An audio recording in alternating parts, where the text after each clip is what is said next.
കർത്താവിൽ പ്രിയ സഹോദരങ്ങളെ, നമ്മുടെ മലയാളി പെന്തക്കോസ് യൂത്ത് ഫ്രണ്ട്സ് എന്ന നമ്മുടെ ഫേസ്ബുക്ക് കൂട്ടായ്മയിൽ 2017 ജനുവരി മാസം 1-ാം തീയതി മുതൽ നമ്മൾ രാവിലെ 8 മണിക്ക് ലൈവ് പ്രോഗ്രാമായിട്ട് നമ്മുടെ കർത്തൃദാസന്മാരിലൂടെയും കർത്താവിനാൽ ഉപയോഗിക്കപ്പെടുന്ന ദൈവദാസന്മാരിലൂടെയും നാം ദൈവവചനത്തിൽ നിന്നുള്ള വെളിപ്പാടുകൾ കേട്ടുകൊണ്ടിരിക്കുകയാണ്. അപ്പോ നമ്മുടെ സഹോദരങ്ങളായ അനേകം ആളുകൾ പറഞ്ഞ ഒരു കാര്യം, ആഴ്ചയിൽ ഒരിക്കലെങ്കിലും ദൈവത്തിന്റെ കൃപയാൽ ദൈവം അതിശയകരമായി നടത്തുന്ന, അത്ഭുതകരമായി നടത്തുന്ന അനേകം ദേവദാസന്മാരുടെയും സാക്ഷ്യങ്ങളൊക്കെ കേൾക്കാൻ ആഗ്രഹമുണ്ട് എന്ന് ഇങ്ങനെ പലരും പറയാനിടയായി. അപ്പൊ ഞങ്ങള് അഡ്മിൻസ് എല്ലാവരും കൂടി അതിനെക്കുറിച്ച് ആലോചിച്ച് പ്രാർത്ഥിച്ച് നമ്മുടെ ഗ്രൂപ്പിന് വേണ്ടി വളരെ പ്രാർത്ഥിക്കുകയും നല്ല അഭിപ്രായങ്ങൾ പറയുകയും നമ്മളെ സപ്പോർട്ട് ചെയ്യുകയും മെന്റലി ഒക്കെ വളരെ സപ്പോർട്ട് ചെയ്യുന്ന നമ്മുടെ സഹോദരങ്ങളുമായിട്ടൊക്കെ നമ്മൾ ഈ വിഷയം സംസാരിച്ചപ്പോ അങ്ങനെ ഒരു സാക്ഷ്യം ആളുകൾക്ക് പ്രയോജനകരമാകുന്ന നിലയിൽ ഒരു പ്രോഗ്രാം തുടങ്ങണമെന്ന് ഒരു ആഗ്രഹം ഞങ്ങളുടെ ഉള്ളിലുണ്ടായി. ക്രിസ്തുവിന്റെ സാക്ഷികൾ എന്ന ഒരു പ്രോഗ്രാം നമ്മൾ ആരംഭിക്കുകയാണ്. അതിന് ഏറ്റവും അനുയോജ്യനായ ഒരു കർത്തൃദാസനെ കണ്ടെത്തുക എന്നുള്ളതായിരുന്നു ഞങ്ങളുടെ അടുത്ത ലക്ഷ്യം. അപ്പോൾ രണ്ടഭിപ്രായമില്ലാതെ ഞങ്ങൾ എല്ലാവരും ഒരുമിച്ച് പറഞ്ഞത് കർത്താവിന്റെ ദാസൻ ഇസ്മായിൽ.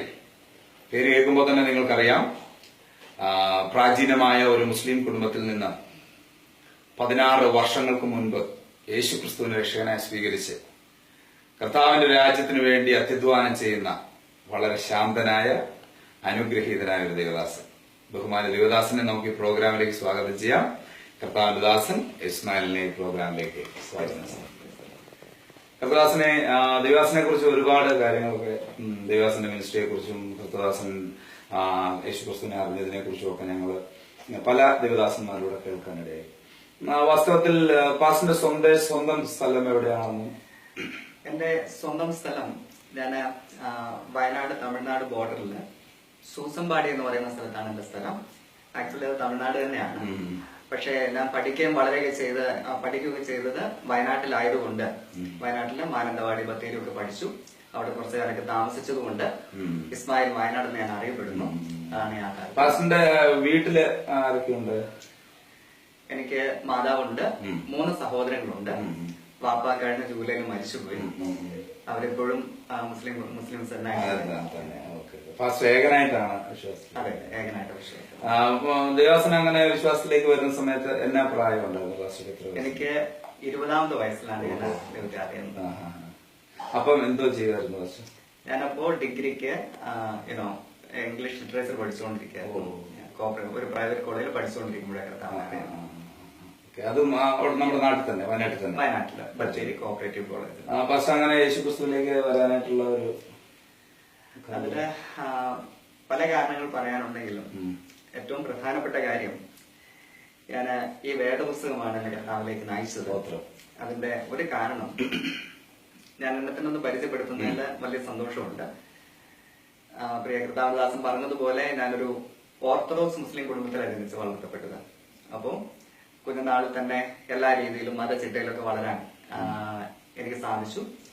വളർന്നു വരുമ്പോൾ തന്നെ ആ ഒരു എന്താ പറയാ, എല്ലാ രീതിയിലും സ്ട്രിക്റ്റ് ആയിട്ടുള്ള മതചര്യകളെ ഞങ്ങൾ പഠിപ്പിച്ചിരുന്നു. മദ്രസയിൽ പോകണം, അതിൽ നേരം നിസ്കരിക്കണം, ഖുർആൻ വായിക്കണം, ഇതൊക്കെ ഞങ്ങൾക്ക് നിർബന്ധമായിരുന്നു. കാരണം തൊട്ടടുത്തായിരുന്നു മുസ്ലിം പള്ളി, ഞങ്ങളുടെ വീട്ടിന് തൊട്ടടുത്തായിരുന്നു പള്ളി. അതുകൊണ്ട് ബാങ്ക് വിളി കേൾക്കുമ്പോൾ അങ്ങോട്ട് പ്രാർത്ഥനയ്ക്ക് പോകണമെന്നൊക്കെ വളരെ നിർബന്ധമായിരുന്നു. അങ്ങനെ വളർന്നു വന്ന സാഹചര്യത്തിൽ അല്പമല്ലാത്ത ഒരു തീരുമാനം, ചില കാരണങ്ങൾ കൊണ്ട് ഞങ്ങളുടെ ഭവനത്തിൽ നിന്ന്, അതായത് സൂസമ്പാടിയിൽ നിന്ന് മാനന്തവാടി എന്ന് പറഞ്ഞ സ്ഥലത്തേക്ക് ഞങ്ങൾ താമസം മാറാനിട വന്നു. അവിടെ 4ാം ക്ലാസ് വരെ ഞങ്ങൾ പഠിച്ചു. അതിനുശേഷം എന്റെ പിതാവ്, ഞാൻ 5th സ്റ്റാൻഡേർഡിലേക്ക് ജോയിൻ ചെയ്യുന്ന സമയത്ത് എന്റെ പിതാവ് എന്നെയും എന്റെ ജ്യേഷ്ഠനെയും വയനാട്ടിലെ പ്രശസ്തമായ ഒരു യതീംഖാനയുണ്ട്, വയനാട് മുസ്ലിം ഓർഫനേജ് എന്ന് പറയും, ആ ഓർഫനേജ് കൊണ്ടുവിടാൻ തീരുമാനമുണ്ട്. അപ്പം സാധാരണയായിട്ട് ഈ കുഞ്ഞുങ്ങളുടെ ഹൃദയത്തില് ഈ സ്കൂളിലേക്കൊക്കെ പോയിട്ട് തിരിച്ചു വരുമ്പോൾ വൈകിട്ട് തിരിച്ചു വരണം എന്നുള്ളൊരു ഹൃദയത്തിലൊരു ആഗ്രഹം കാണും. പക്ഷെ എനിക്ക് അന്ന് ഒരു സന്ധ്യയ്ക്കാണ് ഞങ്ങൾ ആ ഓർഫനേജ് ചെല്ലുന്നത്. പെട്ടിങ്ങടക്കൊക്കെ ആയിട്ട് ഞങ്ങൾ പിതാവ് ഞങ്ങൾ അവിടേക്ക് കൊണ്ടുപോകുമ്പോൾ ഞാനിങ്ങനെ കരുതി ഒരു യാത്രയ്ക്ക് പോകുന്നു, അത്ര എന്റെ ഹൃദയത്തിൽ ഉണ്ടായിരുന്നുള്ളൂ.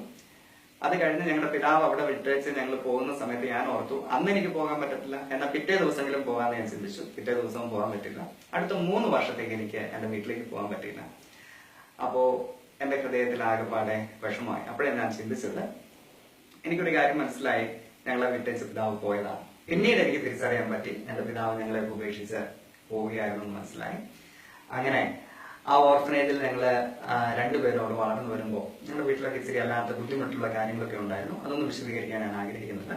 ഒരു വേദഭാഗം നിങ്ങളുടെ ശ്രദ്ധയിലേക്ക് കൊണ്ടുവന്നിട്ട് ബാക്കി കാര്യങ്ങൾ സംസാരിക്കാൻ ഞാൻ ആഗ്രഹിക്കാം. ഗലാത്യരുടെ ലേഖനം അതിന്റെ 4-ാം അധ്യായം അതിന്റെ 22-ാമത്തെ വാക്യം മുതൽ ഞാനൊന്ന് വായിക്കാൻ ആഗ്രഹിക്കുന്നു. ഗലാത്യരുടെ ലേഖനം 4-ാം അധ്യായം അതിന്റെ 22 മുതലുള്ള വാക്യങ്ങൾ.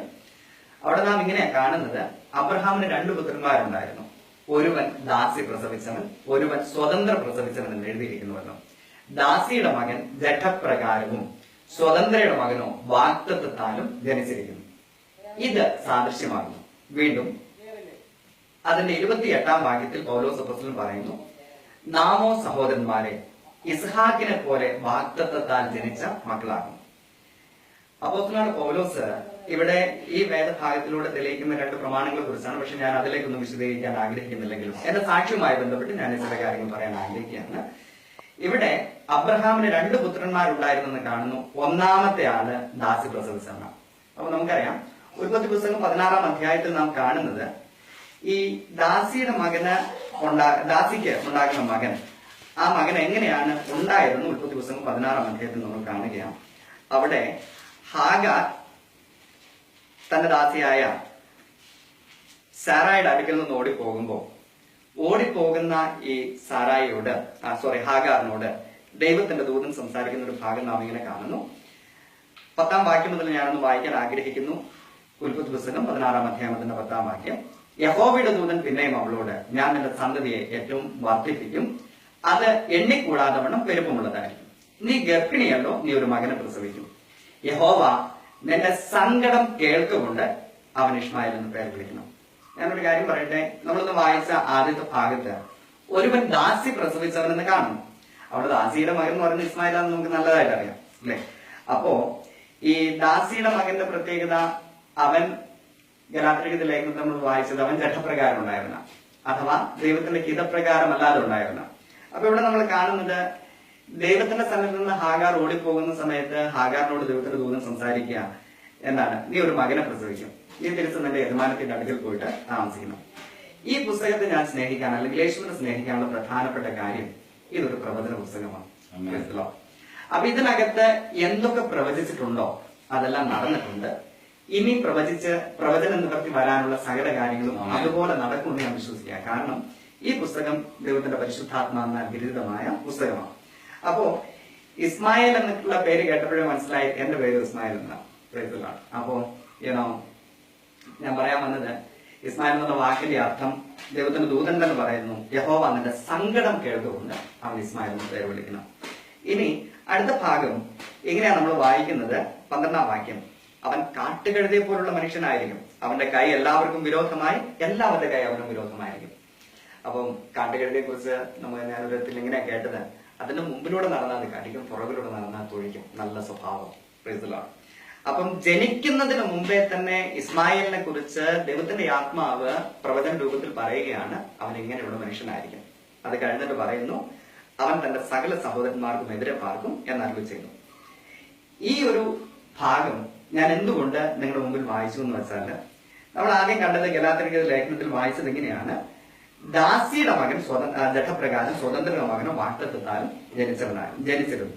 അപ്പൊ സത്യം പറഞ്ഞാല് ഈ ദൈവമക്കള് ആയിട്ടുള്ള നമ്മളെല്ലാവർക്കും, നമുക്ക് എല്ലാവർക്കും പറയാൻ പറ്റുന്ന ഒരു കാര്യം, ഒരു കാലത്ത് നമ്മളും ഈ ദാസ്യത്വത്തിന്റെ കീഴിലായിരുന്നു, അല്ലെങ്കിൽ പാപത്തിന്റെ അടിമത്തത്തിലായിരുന്നു നമ്മളെല്ലാവരും. നമുക്കൊരിക്കലും പറയാൻ പറ്റത്തില്ല എന്താ നമ്മുടെ മിടുക്കുകൊണ്ടാണ് കർത്താവ് നമ്മെ അറിഞ്ഞത് എന്നൊരിക്കലും പറയാൻ പറ്റത്തില്ല. മറിച്ച് ഞാൻ മനസ്സിലാക്കുന്നു, എന്റെ ജീവിതം, ഹല്ലേലൂയ, എന്റെ ജീവിതത്തെ രൂപാന്തരപ്പെടുത്തിയെന്ന് വെച്ചിട്ടുണ്ടെങ്കിൽ ഞാൻ എപ്പോഴും ഇരുന്ന് ചിന്തിക്കും, എന്റെ കർത്താവ് എന്നെ തിരഞ്ഞെടുത്തില്ലായിരുന്നെങ്കിൽ എന്റെ എന്താ പറയുക, ഈ ഒരു സ്വർഗീയ സന്തോഷവും സമാധാനം എനിക്ക് അനുഭവിക്കാൻ ഒരു കാരണവശാലും കഴിയുകയില്ലായിരുന്നു. ഇവിടെ കണ്ടത് ജഡപ്രകാരമായിരുന്ന എന്നെ വാഗ്ദത്ത സന്തതിയായ ഇസ്ഹാക്കാക്കി മാറ്റുവാൻ എന്റെ കർത്താവ്. അപ്പോ ഇവിടെ കണ്ടത് 28-ാം വാക്യത്തിൽ കണ്ടത്, നാമോ സഹോദരന്മാരെ ഇസ്ഹാക്കിനെ പോലെ വാഗ്ദത്തത്താൽ ജനിച്ച മക്കളാണ്. അപ്പൊ കൃപയാൽ എനിക്ക് എന്റെ കർത്താവിന്റെ മകനായി തീരുവാൻ സാധിച്ചു എന്ന് എനിക്ക് പറയാനുള്ളൂ. ആ ഓർഫനേജിൽ വെച്ച് ഞാൻ ആദ്യം വായിച്ചതുപോലെ, ഉൽപ്പത്തി പുസ്തകത്തിൽ നമ്മൾ വായിച്ചതുപോലെ, ഓർഫനേജിൽ ഞാൻ വളർന്നു വരുമ്പോ ഒരു ഇറിറ്റേറ്റഡ് ആയ ഒരു പൈതലായിരുന്നു ഞാൻ. കാരണം ഞാനിങ്ങനെ ചിന്തിച്ചു, എനിക്ക് പിതാവുണ്ട്, മാതാവുണ്ട്, സഹോദരങ്ങളെല്ലാം ഉണ്ട്, എന്നിട്ടും എനിക്ക് ഓർഫനേജ് വളരേണ്ടി വന്നു. അപ്പൊ അതെന്റെ ഹൃദയത്തിൽ ഭയങ്കര വേദനയുള്ള ഒരു കാര്യമായിരുന്നു. യുനോ അപ്പം അത് കാരണത്താല് ഞാൻ സാധാരണയായിട്ട് കൂട്ടുകാരോടൊക്കെ പറയാറുണ്ട്, എന്താ അത്തരം ഒരു ബ്രൈറ്റ് സ്റ്റുഡന്റ് ഒന്നും അല്ലായിരുന്നു ഞാൻ. എന്നാൽ അവിടെ പഠിച്ചുകൊണ്ടിരിക്കുന്ന സമയത്ത് എന്റെ ടീച്ചേഴ്സിന് ഞാൻ നല്ല ഒരു സ്റ്റുഡന്റ് ആയിരുന്നെങ്കിലും എന്റെ കൂട്ടുകാർക്കൊക്കെ ഒരു ഇച്ചിരി ഇറിറ്റേറ്റഡ് ആയിരുന്ന ആളെ, പെട്ടെന്ന് എന്ത് ചോദിച്ചാലും ദേഷ്യപ്പെടുന്ന ഒരു സ്വഭാവമൊക്കെ അന്ന് എനിക്കുണ്ടായിരുന്നു. അങ്ങനെ ഇരിക്കുമ്പോഴാണ് 10th സ്റ്റാൻഡേർഡ് കഴിഞ്ഞു. അവിടെ എനിക്ക് നല്ല ടീച്ചേഴ്സ് ഒക്കെ ഉണ്ടായിരുന്നു, നല്ല കൂട്ടുകാരൊക്കെ ഉണ്ട്. 10th സ്റ്റാൻഡേർഡ് കഴിഞ്ഞു പ്രീ ഡിഗ്രിക്ക് മാനന്തവാടി എന്ന് പറയുന്ന സ്ഥലത്ത് എന്റെ ഉമ്മയുടെ ചേട്ടത്തി മൂത്തുമ്മയുടെ അടുക്കൽ വെച്ച് പഠിക്കുവാൻ തക്കോണം എന്റെ ദൈവം എനിക്ക് ഭാഗ്യം തന്നു. പ്രീ ഡിഗ്രി അവിടെ പഠിച്ചുകൊണ്ടിരിക്കുന്ന സമയത്ത് എന്റെ ക്ലാസ്സിൽ ഒരുപാട് കൂട്ടുകാരുണ്ട്. ഈ കൂട്ടുകാരില് പലരും എനിക്ക് ക്രിസ്തീയതയെ കുറിച്ച് അറിയാവുന്ന ഒരേ ഒരു കാര്യം എന്ന് വെച്ചിട്ടുണ്ടെങ്കിൽ കത്തോലിക്കക്കാരാണ് ശരിക്കും പറഞ്ഞ ക്രിസ്ത്യാനികളെന്ന് ഞാൻ കരുതി വെച്ചിരുന്നത്. അപ്പം അതുകൊണ്ട് തന്നെ എന്റെ ഹൃദയത്തിനകത്ത് ഞങ്ങൾ പഠിപ്പിച്ചു വെച്ചിരുന്ന ഒരു ഭാഗം അനുസരിച്ച് ക്രിസ്ത്യാനികൾ എന്ന് പറയുന്നത് ഒരു കാരണവശാലും നല്ല മാർഗത്തിലൂടെ പോകുന്നവരല്ല എന്നുള്ളൊരു അവബോധമാണ് കുഞ്ഞുനാൾ മുതൽ എന്റെ ഹൃദയത്തിലുണ്ടായിരുന്നത്. അതുകൊണ്ട് തന്നെ എന്റെ ക്ലാസ്സിൽ പഠിക്കുന്ന പല കൂട്ടുകാരും കാത്തലിക്സ് ആയിട്ടുള്ള കൂട്ടുകാരുണ്ട്, ഹൈന്ദവരായിട്ടുള്ള കൂട്ടുകാരുണ്ട്, ഒക്കെ ശരിയാണ്. അപ്പോ എന്റെ ക്ലാസ്സിൽ പഠിക്കുന്ന ഒരു ഫ്രണ്ട്, അവന്റെ പേര് റോയ് ആണ്. അവനൊരു പ്രത്യേകത കൊണ്ട് മറ്റുള്ള കൂട്ടുകാരിൽ നിന്നെല്ലാം വ്യത്യസ്തനായിരുന്നു. കാരണം ഞങ്ങളെല്ലാം എന്താ പറയാ, ആ ഒരു യൗവന കാലത്തുണ്ടായിരുന്ന കുറച്ച് ആ മോഹങ്ങളിലൊക്കെ പെട്ട് ചില സിനിമകളൊക്കെ കാണാൻ അങ്ങനെയൊക്കെ പോകുന്ന അങ്ങനെയൊക്കെ കുറച്ച് കാര്യങ്ങളൊക്കെ ഉണ്ടായിരുന്നു. പക്ഷെ ഈ കൂട്ടുകാരൻ മാത്രം എല്ലാവരിൽ നിന്നും വ്യത്യസ്തനായി ഞങ്ങളുടെ ക്ലാസ്സിലിരുന്നു. അപ്പൊ ഞാനിങ്ങനെ ചിന്തിച്ചു, ഞങ്ങളിങ്ങനെ പലപ്പോഴും ചിന്തിക്കാറുണ്ട്, ഇവനൊന്നും നമ്മുടെ കൂട്ടത്തിൽ കൂട്ടാൻ പറ്റാത്തവനാണെന്ന് പറഞ്ഞാൽ അവിടെ മാറ്റിവെക്കുന്ന ഒരു അനുഭവം ഞങ്ങളുടെ ജീവിതത്തിലുണ്ടായിരുന്നു. എന്നാൽ സെക്കൻഡ് ഇയർ പഠിച്ചുകൊണ്ടിരുന്ന സമയത്ത് ഹൃദയത്തിനകത്ത് വലിയ ഭാരത്തോടെ ഞാൻ ഒരു ദിവസം ക്ലാസ്സിന്റെ ഒരു മൂലയിലിരുന്ന് കരഞ്ഞുകൊണ്ടിരിക്കുന്ന സമയത്ത് ഈ കൂട്ടുകാരൻ എന്റെ അടുത്ത് വന്ന് ചോദിച്ചു, ഇസ്മായിലെ നീ എന്തിനാ കരയുന്നത്? അവൻ എന്നെ എപ്പോഴും വിളിക്കുന്നത് ഇസ്മായിലെ എന്ന് വിളിക്കുമ്പോൾ അതിന്റെ കൂട്ടത്തിൽ ഒരു സഹോദര എന്നുള്ളൊരു അഡീഷനുണ്ട്. അപ്പൊ ഞാൻ ചിന്തിക്കും, ഞാൻ എപ്പോഴാണ് ഇവന്റെ ഒരു സഹോദരനായത്? ഇവനൊരിക്കലും ഞാൻ സഹോദരനല്ലല്ലോ. കാരണം ഇവനെങ്ങനെ സ്നേഹത്തോടെ വിളിക്കുകയാണെങ്കിലും അത് അംഗീകരിക്കാനുള്ള മനസ്സ് എനിക്കില്ലായിരുന്നു. അങ്ങനെ ഇരിക്കുമ്പോഴാണ് ഈ സെക്കൻഡ് ഇയർ പഠിച്ചുകൊണ്ടിരിക്കുമ്പോൾ വേറൊരു കൂട്ടുകാരി കരയുന്നവർ കണ്ടിട്ട് അവരൊക്കെ മാറിപ്പോയപ്പോ ഇവൻ എന്റെ അടുക്ക് വന്ന് ചോദിച്ചു, നിനക്ക് എന്ത് പറ്റി? ഞാൻ അന്ന് ഓരോ ചെറിയ ചെറിയ സങ്കടങ്ങൾ വലിയ അങ്ങനെ കുറച്ച് കാര്യങ്ങളൊക്കെ ഉണ്ടായിരുന്നു. ഞാൻ അവന്റെ അടുത്ത് ഷെയർ ചെയ്തപ്പോ അവൻ എന്നോട് പറഞ്ഞു, നീ ഒന്നുകൊണ്ടും ആരപ്പെടണ്ട, നീ നാളെ എന്റെ വീട്ടിലേക്ക് ഒന്ന് വാ. അപ്പം വീട്ടിലേക്ക് വാന്ന് പറഞ്ഞപ്പോ ശരി, ഞാൻ നാളെ നിന്റെ വീട്ടിലേക്ക് വരാം അങ്ങനെ പറഞ്ഞ് അവന്റെ വീട്ടിലേക്ക് പിറ്റേ ദിവസം ചെന്നു. അവിടെ ചെന്നപ്പോഴാണ് ആകെപ്പാടൊരു അത്ഭുതം തോന്നിയത്. കാരണം ഈ ക്ലീൻ ഷേവ് ചെയ്തിരിക്കുന്ന ഒരു അപ്പച്ചനെ ഞാൻ കണ്ടു. കാതിലും കഴുത്തിലില്ലാത്ത 2-3 സഹോദരിമാരും കാതിലും കഴുത്തിലും ഇല്ലാത്തൊരു അമ്മച്ചി അവിടെ ഇരിപ്പുണ്ട്. സോ ഞാനിങ്ങനെ അവിടെ ചെന്നപ്പം ഇതേത് ലോകത്തിലെ ആ മകനൊക്കെ ഞാൻ ചിന്തിച്ചത്. പിന്നീടാണ് ഞാൻ മനസ്സിലാക്കിയത് അത് ദൈവത്തിന്റെ മക്കളായിരുന്നു. അവരന്ന് രാത്രി എല്ലാവരും ചേർന്ന് പാവിരിച്ച് മുട്ടുമടക്കി കൈയടിച്ച് പാട്ടുപാടി പ്രാർത്ഥിക്കാനൊക്കെ തുടങ്ങി. 5 നേരം നിസ്കരിക്കുകയും ഖുർആൻ വായിക്കുകയും ഇസ്ലാമിക ചിട്ടയിൽ വളർന്നു വരികയും ചെയ്ത എനിക്ക് ആ ഒരു കൂട്ടത്തിൽ മുട്ടുമടക്കാൻ ഇച്ചിരി ബുദ്ധിമുട്ടായിരുന്നു. കാരണം എനിക്ക് കിട്ടിയ അറിവനുസരിച്ച് യാതൊരു കാരണവശാലും ഇവരോട് കൂട്ടുകൂടരുത്. പ്രത്യേകിച്ച് ഇവരുമായിട്ട് കൂട്ടുകൂടുകയോ അല്ലെങ്കിൽ ഇവരുമായിട്ടുള്ള സഹവാസം എന്ന് പറഞ്ഞാൽ നിങ്ങളുടെ മനസ്സിനെ മാറ്റും എന്നുള്ളൊരു ടീച്ചിങ് ആണ് എനിക്ക് കിട്ടിയിട്ടുള്ളത്. അതുകൊണ്ട് എനിക്ക് ഇവരുടെ കൂടെ മുട്ടുമടക്കാൻ ഇച്ചിരി ബുദ്ധിമുട്ടായിരുന്നു. പക്ഷേ അവർ പാട്ട് പാടി തുടങ്ങിയപ്പോൾ തന്നെ ഏതോ ഒരു ശക്തി എന്നോട് മുട്ടുമടക്കി വെച്ചു. ഇന്ന് എനിക്കറിയാം അത് ദൈവത്തിന്റെ പരിശുദ്ധാത്മാവിന്റെ ശക്തിയാണ്. Praise the Lord. അവിടെ മുട്ടുമടക്കി അവരുടെ കൂടെ ഏതായാലും ഇരുന്നു. അതിനുശേഷം പ്രാർത്ഥനയും പാട്ടെല്ലാം കഴിഞ്ഞു. അതിനുശേഷം പ്രിയ അപ്പച്ചൻ പ്രാർത്ഥിക്കാൻ തുടങ്ങി. ബൈബിള് വായന. എന്നോട് ബൈബിള് വായിക്കാൻ വന്ന് എന്താ വായിച്ചെന്ന് ചോദിച്ചാൽ ഇപ്പോഴും എനിക്ക് അറിയത്തില്ല. കാരണം എനിക്കൊന്നും അറിയത്തില്ലായിരുന്നു. അപ്പോ ഈ പ്രിയ അപ്പച്ചൻ പ്രാർത്ഥിക്കാൻ തുടങ്ങി. പ്രാർത്ഥിക്കുന്ന സമയത്ത് അപ്പച്ചൻ കരയുന്നുണ്ട്, ഇസ്മായിൽ ഇസ്മായിൽ എന്ന് പറയുന്നുണ്ട്. അന്ന് എനിക്ക് ഏകദേശം 10-16 വയസ്സോളം ഉണ്ട്. അതുവരെയും എനിക്ക് വേണ്ടി കരയുന്ന ആരെയും ഞാൻ കണ്ടിട്ടില്ല. ഈ അപ്പച്ചൻ എന്നെ ആദ്യമായിട്ട് കാണുന്നു. എന്തിനാ ഇങ്ങനെ എനിക്ക് വേണ്ടി ഇങ്ങനെ എങ്ങനെ അടിച്ച് കരയുന്നെന്ന് ഞാൻ ചിന്തിച്ചു. അത് കഴിഞ്ഞ് അപ്പച്ചൻ ആ ഒരു കണ്ണുനീർ എന്റെ മനസ്സിൽ എപ്പോഴും ഉണ്ടായിരുന്നു. അത് കഴിഞ്ഞ് അപ്പച്ചൻ സുവിശേഷനോട് പറഞ്ഞു. സാധാരണയായിട്ട് ഞാൻ പറയാറുണ്ട്, അന്ന് ഈ വചനം ഗ്രഹിക്കുവാൻ തക്കതായ ഒരു ബുദ്ധി എനിക്കില്ലായിരുന്നു. ഇംഗ്ലീഷിൽ നമുക്കിങ്ങനെ പറയാം, ബിക്കോസ് എ കോക്കനട്ട് ഹെഡ്. അപ്പൊ അങ്ങനെ ഒരു അവസ്ഥയായിരുന്നപ്പം ഒന്നും എനിക്ക് മനസ്സിലായില്ല. പക്ഷെ ഒരു കാര്യം, ആ ഭവനത്തിൽ നിന്ന് സന്തോഷത്തോടെ സമാധാനത്തോടെ എനിക്ക് തിരികെ എന്റെ ഭവനത്തിൽ പോകാൻ പറ്റി. ആ അപ്പച്ചന്റെ കണ്ണുനീര് എന്റെ ഹൃദയത്തിൽ എപ്പോഴും ഉണ്ടായിരുന്നു. അതിനുശേഷം ഡിഗ്രി കഴിഞ്ഞു, പ്രീ ഡിഗ്രി കഴിഞ്ഞ് എന്റെ ഹൃദയത്തിൽ വലിയ ആഗ്രഹമായിരുന്നു ഇംഗ്ലീഷ് പഠിക്കണമെന്ന്. കാരണം ഈ ഇംഗ്ലീഷ് വലിയ ഫ്ലുവന്റ് അല്ലായിരുന്നു. 10th സ്റ്റാൻഡേർഡിലൊക്കെ എനിക്ക് ഇംഗ്ലീഷിന് വളരെ മാർക്ക് കുറവായിരുന്നു. അതുകൊണ്ട് തന്നെ ഇംഗ്ലീഷ് നല്ലതായിട്ട് പഠിക്കണം എന്നുള്ളൊരു ആഗ്രഹമുണ്ട്. ഇംഗ്ലീഷ് പഠിക്കാൻ കോപ്പറേറ്റീവ് കോളേജില് ബത്തേരി പ്രൈവറ്റ് കോളേജ്, ഒരു കോപ്പറേറ്റീവ് എന്ന് പറയുന്ന ഒരു പ്രൈവറ്റ് കോളേജിൽ ജോയിൻ ചെയ്യാൻ കർത്താവ് സഹായിച്ചു. അവിടെ ചെന്നപ്പോഴേക്കും ഇഷ്ടംപോലെ കൂട്ടുകാരുണ്ട്. ഞാനും ഒരു 2-3 കുറച്ച് കൂട്ടുകാർ ഒഴികെ ബാക്കി എല്ലാ രാഷ്ട്രീയ ഇംഗ്ലീഷ് സംസാരിക്കുന്നവരാണ്. അപ്പൊ എന്റെ ഇംഗ്ലീഷ് കേട്ട് കഴിഞ്ഞാൽ ടീച്ചേഴ്സ് ചിരിക്കും, മറ്റുള്ളവരൊക്കെ ഞാൻ ഈ എന്താ പറയാ അങ്ങനെയുള്ള ഇംഗ്ലീഷിലായിരുന്നു സംസാരിച്ചുകൊണ്ടിരുന്നത്. ഇതുപോലെ സംസാരിച്ചുകൊണ്ടിരിക്കുന്ന കണ്ടപ്പം എന്റെ സീനിയർ ആയിട്ട് പഠിക്കുന്ന ഒരു സിസ്റ്റർ, അവരുടെ കാതിലും കഴുത്തിലും ഒന്നുമില്ല. അപ്പോഴേ നമുക്ക് മനസ്സിലാക്കിയത് ഏത് എന്നത്തെ പെട്ടെന്ന് നമുക്കറിയാം. പക്ഷെ അന്ന് എനിക്ക് അത് അറിയത്തില്ലായിരുന്നു. ഇവരെന്നെ ഇംഗ്ലീഷ് പഠിക്കാനൊക്കെ ഹെൽപ്പ് ചെയ്യാൻ തുടങ്ങി. എന്റെ നോട്ട്സ് എഴുതി തരിക, അങ്ങനെ പറഞ്ഞ ചെറിയ ചെറിയ ഹെൽപ്പൊക്കെ അവർ ചെയ്തു തുടങ്ങി. അങ്ങനെ ഇരിക്കുമ്പോഴേ എന്റെ കൂട്ടുകാര്, ഞങ്ങൾക്ക് നല്ല കൂട്ടുകാർ ഒരുപാട് പേരുണ്ട്, മനു, ബിനു, അങ്ങനെയൊക്കെ പറഞ്ഞ ഇഷ്ടംപോലെ കൂട്ടുകാരുണ്ട്. അപ്പം ഇവരെല്ലാം കൂടെ തന്നെ ഈ സഹോദരി എന്നെ ഹെൽപ്പ് ചെയ്യാൻ തുടങ്ങി. അപ്പൊ സെക്കൻഡ് ഇയർ പഠിച്ചുകൊണ്ടിരിക്കുമ്പോൾ നല്ല കൂട്ടായപ്പോ ഒരു ദിവസം ഈ സിസ്റ്റർ എന്റെ അടുത്ത് വന്നിട്ട് പറഞ്ഞു, എടാ നാളെ ഞാൻ വരുന്ന സമയത്ത് നിനക്കൊരു സമ്മാനം കൊണ്ടുവന്നു തരാം. നമ്മൾ വലിയ ഏതെങ്കിലും സമ്മാനമായിരിക്കും എന്നൊക്കെ ഞാൻ ഇങ്ങനെ പ്രതീക്ഷിച്ചിരിക്കുക. കാരണം അന്നത്തെ സാഹചര്യം അതായിരുന്നു. പിറ്റേ ദിവസം ഈ സമ്മാനമായിട്ട് വരുന്നതും പ്രതീക്ഷിച്ച് ഞാൻ കോളേജ് ഉച്ചയ്ക്ക് ശേഷമാണ് തുടങ്ങുന്നത്. ഇച്ചിരി നേരത്തെ ചെന്നു. ആ സഹോദരി വലിയ കാര്യത്തിൽ സമ്മാനമായിട്ട് വരികയാണ്. മനോഹരമായിട്ട് പൊതിഞ്ഞ ഒരു കുഞ്ഞു സമ്മാനം എന്റെ കൈ കൊണ്ടുവന്ന് തന്ന ആ സമ്മാനം ഞാൻ തുറന്നു നോക്കിയപ്പം ഞാൻ ഞെട്ടിപ്പോയി. കാരണം അത് പുതിയ നിയമത്തിന് ഇംഗ്ലീഷിലെ ഗിദെയൻസ് ബൈബിൾ ആയിരുന്നു. എനിക്ക് കിട്ടിയ അറിവനുസരിച്ച് ഈ വേദപുസ്തകം തിരുത്തപ്പെട്ട പുസ്തകമാണ്. അതായത് മുസ്ലിംസിന്റെ വിശുദ്ധ ഖുർആൻ പറയുന്നത്, ആ വിശുദ്ധ ഖുർആൻ വന്നതോടുകൂടെ ബാക്കി പുസ്തകങ്ങളെല്ലാം കാലഹരണപ്പെട്ടു. അതുകൊണ്ട് ഇത് തിരുത്തപ്പെട്ട പുസ്തകമാണ് എന്നുള്ളൊരു ഇൻഫർമേഷൻ ആണ് എനിക്ക് കിട്ടിയത്. അതുകൊണ്ട് തന്നെ കുഞ്ഞുനാൾ മുതലേ ഞാൻ അങ്ങനെ കേട്ട് വളരുന്നത്. അതുകൊണ്ട് ഞാൻ പറഞ്ഞു, ഇത് കണ്ടപ്പോൾ തന്നെ ഞാൻ ഞെട്ടിപ്പോയി. ഞാൻ പറഞ്ഞു, ഇത് ഞങ്ങൾക്ക് വായിച്ചുകൂടാ, ഇത് വായിക്കുന്ന ഹറാമാണ്, ഇത് വായിച്ചത് തെറ്റാണ്. അപ്പൊ അവരെന്നോട് ചോദിച്ചു, എടാ നിനക്ക് ഇംഗ്ലീഷ് പഠിക്കണം. ഞാൻ പറഞ്ഞു, പഠിക്കണം. നിനക്ക് ഇംഗ്ലീഷ് പഠിക്കണമെങ്കിൽ വേദപുസ്തകം വായിക്കുമെന്ന് പറഞ്ഞു. ഇംഗ്ലീഷ് പഠിക്കാൻ വേദപുസ്തകം വായിച്ചു തുടങ്ങിയ ആളാണ് ഇന്ന് ഹല്ലേലൂയ ദൈവത്തിന്റെ വചനവുമായിട്ട് നിങ്ങളുടെ മുന്നിൽ നിൽക്കുന്നത്. ഒരു കാര്യം ഞാൻ പറയുന്നു, ഈ വേദപുസ്തകത്തിന്റെ പ്രത്യേകത, ഇത് പലരും പല ഉദ്ദേശത്തോടു കൂടി വേദപുസ്തകം സമീപിക്കാറുണ്ട്. ചിലരാണെങ്കിൽ ഇതിനകത്ത് എന്തൊക്കെ തെറ്റുകളാവുള്ളതെന്ന് കണ്ടുപിടിക്കാൻ, ചിലരുടെ ക്രിറ്റിസിസം മനോഭാവത്തോടൊക്കെ ഈ പുസ്തകം വായിക്കാറുണ്ട്. പ്രിയ സഹോദരങ്ങളെ, ഞാൻ ഈ പുസ്തകം വായിച്ചു തുടങ്ങിയപ്പോൾ ഒരു കാര്യം എന്റെ ഹൃദയത്തിനകത്ത് ബോധ്യപ്പെട്ടു. ആദ്യമൊന്നും എനിക്ക് മനസ്സിലായില്ല. പലയാവർത്തി ഈ പുസ്തകം വായിച്ചപ്പോൾ 2 കാര്യങ്ങളാണ് സംഭവിച്ചു. ഒന്ന്, ഇംഗ്ലീഷ് ഇംപ്രൂവ് ചെയ്തു. 2, ഈ പുസ്തകം ഇത് ജീവനുള്ള ദൈവത്തിന്റെ ജീവനുള്ള വചനമാണ്. ഇത് ഏത് ഉദ്ദേശത്തോടു കൂടെ തൊട്ടാലും ആ വ്യക്തിയുടെ ജീവിതത്തെ രൂപാന്തരപ്പെടുത്തുവാൻ കഴിവുള്ള ഒരു പുസ്തകമാണ് ഇത് എന്ന് എനിക്ക് മനസ്സിലാക്കുവാൻ കഴിഞ്ഞു. അതുകൊണ്ട് തന്നെ ഈ പുസ്തകം ജീവനുള്ള ദൈവത്തിന്റെ വചനമാകുകൊണ്ട് ഈ വചനം എന്റെ ഹൃദയത്തിനകത്ത് ക്രിയ ചെയ്യാൻ തുടങ്ങി. ഹല്ലേലൂയ. പല ആവർത്തി ഈ പുസ്തകം എന്റെ ഹൃദയത്തിനകത്ത് ആഴത്തിലുള്ള മാറ്റങ്ങൾ വരുത്തി. അതിനകത്ത് ഞാൻ വളരെ സന്തോഷിക്കാം.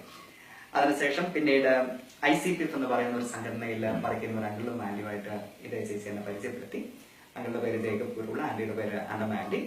ആദ്യം ആ ഗ്രൂപ്പിലേക്ക് പോകുന്ന സമയത്ത്, ഫസ്റ്റ് ആ ഗ്രൂപ്പിൽ ചെല്ലുന്ന സമയത്ത് കണ്ടപ്പോഴേ എനിക്ക് മനസ്സിലായി ആന്റിക്ക് കാതിലും കഴുത്തിലുള്ള അങ്കിൾ ക്ലീൻ ഷേവാണ്. അപ്പോഴേ എനിക്ക് മനസ്സിലായി ഇവർ പെന്തക്കോസ്തുകാരാ. അപ്പം ഇവരുടെ ഗ്രൂപ്പിൽ ചെന്നപ്പോൾ ഞാൻ ആദ്യം കരുതി ഇവരെന്നോട് സുവിശേഷം പറയും. പക്ഷെ അവർ പറഞ്ഞല്ലോ. ഫസ്റ്റ് ഓഫ് ഓൾ അവരെ ക്ലാസ് എടുത്തുകൊണ്ടിരിക്കുന്ന സമയത്ത് നല്ല രീതിയിൽ ക്ലാസ് എടുക്കായിരുന്നു. എനിക്ക് ആ ക്ലാസ് നല്ലതായിട്ട് ഇഷ്ടപ്പെട്ടു. ക്ലാസ് കഴിഞ്ഞ് പ്രിയാങ്കളും ആന്റിയായിട്ട് സംസാരിക്കാൻ ഞാൻ ചെന്ന് അവര് നല്ല കൗൺസിലേഴ്സാണ്, സ്റ്റുഡന്റ് കൗൺസിലേഴ്സാണ്. അപ്പൊ അവരുമായിട്ട് സംസാരിച്ചു തുടങ്ങി. എല്ലാം കഴിഞ്ഞിട്ട് ആന്റി ഇതെല്ലാം കേട്ട് അവർ രണ്ടുപേരും കേട്ടിട്ട് അവസാനം ആന്റി എന്നോട് ചോദിച്ചു, മോനെ നിനക്ക് വേണ്ടി ഞാനൊന്ന് പ്രാർത്ഥിക്കട്ടെ. ഞാൻ പറഞ്ഞു, നിങ്ങൾ പ്രാർത്ഥിച്ചു, നിങ്ങൾ യേശുവിനോട് പ്രാർത്ഥിക്കുന്നു, പക്ഷെ ഞാൻ അള്ളാഹുവിനോടെ പ്രാർത്ഥിക്കും. അപ്പോ അവരങ്ങനെ പറഞ്ഞു. ഏതാണെങ്കിലും ഇവര് കൈ കോർത്ത് പിടിച്ച് രണ്ടുപേരും കരം കോർത്ത് പിടിച്ച് എങ്ങനെ അടിച്ചത് കരയുന്ന ഞാൻ കണ്ടു. ആന്റി അവങ്ങളെ കരയുക. അപ്പൊ പണ്ട് ഈ റോയുടെ പപ്പ ഇങ്ങനെ ഇരുന്ന് കരയുന്നു. എന്നെ ആദ്യമായിട്ട് കാണുന്ന അങ്കിളും ആന്റി എനിക്ക് വേണ്ടി കരയുന്നു. അപ്പൊ ഞാൻ ചിന്തിച്ചു, എന്നെ ആദ്യമായിട്ട് കാണുന്നു, ഇവരെന്തുകൊണ്ടാണ് ഇങ്ങനെ കരയുന്നത്? അതൊക്കെ കഴിഞ്ഞപ്പോ ഈ പ്രിയ ആന്റി എല്ലാം കഴിഞ്ഞ് എന്നോട് പറഞ്ഞു, മോനെ ഞാൻ ചില കാര്യങ്ങൾ നിന്നോട് പറഞ്ഞാൽ വിഷമിക്കുമോ? ഞാൻ പറഞ്ഞു, ഇല്ല ആന്റി, ധൈര്യമായിട്ട് പറഞ്ഞോളാൻ പറഞ്ഞു. അങ്ങനെ ഇരിക്കുമ്പോ എന്റെ ജീവിതത്തിൽ അന്ന് വരെ സംഭവിച്ച സകല കാര്യങ്ങളും വള്ളി തെറ്റാതെ ഈ ആന്റി എന്നോട് പറഞ്ഞു. അപ്പൊ ഞാൻ ചിന്തിച്ചു, ഇവർക്ക് ഇതെങ്ങനെ മനസ്സിലാകുന്നു? ഇപ്പൊ എനിക്കറിയാം. ഹല്ലേലൂയ. രഹസ്യങ്ങളെ വെളിപ്പെടുത്തുന്ന ദൈവത്തിന്റെ പരിശുദ്ധാത്മാവ്. ഏതൊരാളുടെയും ഏത് വ്യക്തി ജീവിതങ്ങളെയും ഉള്ളതുപോലെ അറിയുന്ന ദൈവത്തിന്റെ ആത്മാവിന്റെ സാന്നിധ്യം. ഹല്ലേലൂയ. അങ്ങനെ ഒരു വരമുള്ള ഒരു ആന്റി ആയിരുന്നു അതെന്ന് ഞാൻ മനസ്സിലാക്കുകയാണ്. അന്നെന്റെ ജീവിതത്തിലെ എല്ലാ രഹസ്യങ്ങളും പറഞ്ഞു. അത് കേട്ടപ്പോഴത്തെ എനിക്ക് സന്തോഷമായി. തിരിച്ചെന്റെ കൂട്ടുകാരുടെ അടുത്ത് പറഞ്ഞു, എടാ ഇങ്ങനെ ഒരു അങ്കിളും ആന്റിയും ഉണ്ട്. ആ അങ്കിളുടെ ആന്റിയുടെ അടുക്കിലേക്ക് എന്റെ കൂട്ടുകാരെ പലരെ ഞാൻ കൊണ്ടുപോയത് കത്തോലിക്കക്കാരുണ്ടായിരുന്നു, ഹൈന്ദവരുണ്ടായിരുന്നു, എന്റെ ക്ലാസ്മേറ്റ്സ് ആയിട്ടുള്ള പലരെയും കൊണ്ടുപോയ പലരും എന്റെ കർത്താവിനായിരുന്നു.